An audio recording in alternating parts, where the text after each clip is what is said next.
This help video is on the accommodation room temporary reservation option. This function gives the option to reserve an accommodation room, and a room can be put on hold for a short period of time in order for the student or agent to confirm their booking dates. Firstly, this function needs to be switched on.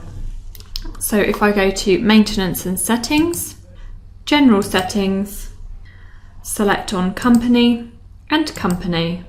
If I select on the Accommodation tab, at the bottom we have the host room reserved expiry defaults. So firstly, the expiry dates in use needs to be ticked. And then you have the default days. So this is the number of days that an unavailability entry will expire after. So the number of days until the held room expires. Just as a note, the default days run from Monday to Friday and do not include Saturday and Sunday. This will be explained later. So this is now on, and I can now select on OK. So if I come out of the settings, so now we need to check some of the user settings. So if I go to Maintenance and Settings and User Settings.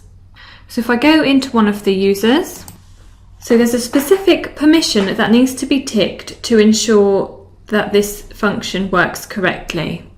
So if I untick the administrator and go to permissions, the permission that is required is accommodation room reserve force expiry date.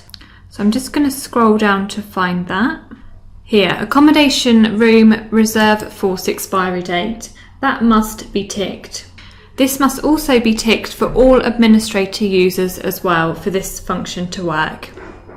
So if I now select on OK, so that's the setup completed.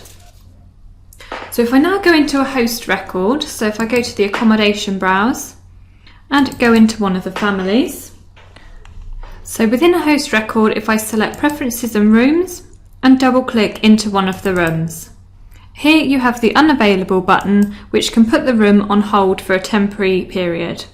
So from here I need to select on add. I can select the from and to dates. So if I put this for the 17th of January to the 31st, so you could put the agent name. So if I put AA Japan, you've got the user who created it and you've got the expires.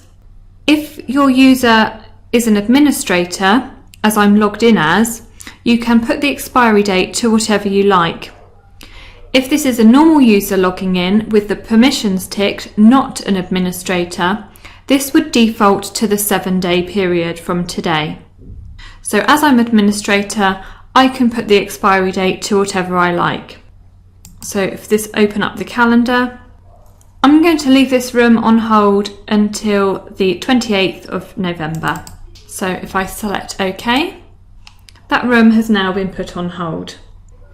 So just to confirm, when a user with administrator rights adds an unavailability entry against an accommodation room, the expiry date is left blank, giving the user the option to select any date they wish. When a normal user adds the unavailability entry, the default will be taken from the default days within the company settings. If a weekend falls within the calculation of the days, then do not count the Saturday and Sunday.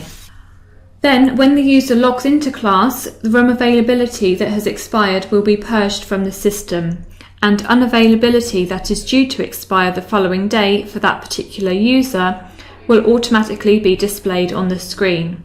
This then gives the user the option to extend the expiry date for an additional day. I'm now going to show you the temporary room reservation within the accommodation chart. So if I now close this down and go to the weekly booking chart, so if I select accommodation and advanced accommodation chart, I'm going to run this for host families and just select on calculate. So here you can see the orange is the temporary room reservation. So if I select on help, you've got the key. So orange, you can see we've got the temporary room unavailable for this period, for this particular room for the host Jan Abel. And the same applies to the daily booking chart. it's just shown on a daily basis. So I've now come to the end of the help video and I hope you found this useful. Thank you for listening.